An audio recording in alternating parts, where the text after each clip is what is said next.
క్రియ చేసేవాళ్ళు తాళవ్య క్రియ చేసినప్పుడు వాళ్ళకి నాలిక కింద నరం నొప్పి వస్తే ఆ నరం కట్ అవుతుందని తెలుసు కాబట్టి వాళ్ళు ఎక్కువగా ఆనందపడుతూ ఉంటారు.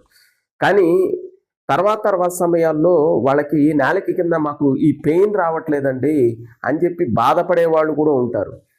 ఎందుకంటే మనకి తాళవ్య క్రియ చేసినప్పుడు, మొదటి క్రియ చేసినప్పుడు మనకి ఆ నాలిక కింద నరం చాలా వరకు కట్ అయిన తర్వాత ఒక స్థాయిలో నొప్పి రాని స్థితి కూడా ఉంటుంది.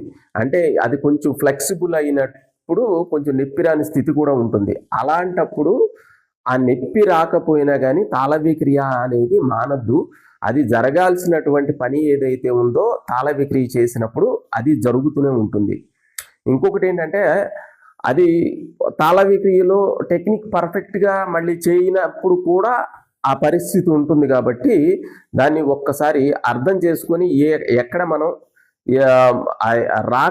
నొప్పి రాకపోవటానికి గల కారణాన్ని కరెక్ట్గా తెలుసుకొని దాన్ని సరిచేసుకుంటే సరిపోతుంది. లేకపోతే కొంతమందికి నొప్పి అనేది రాదు, అయినా కానీ ఇబ్బంది ఏం లేదు. తాళవ్య క్రియని ఖచ్చితంగా కంటిన్యూ చేయండి.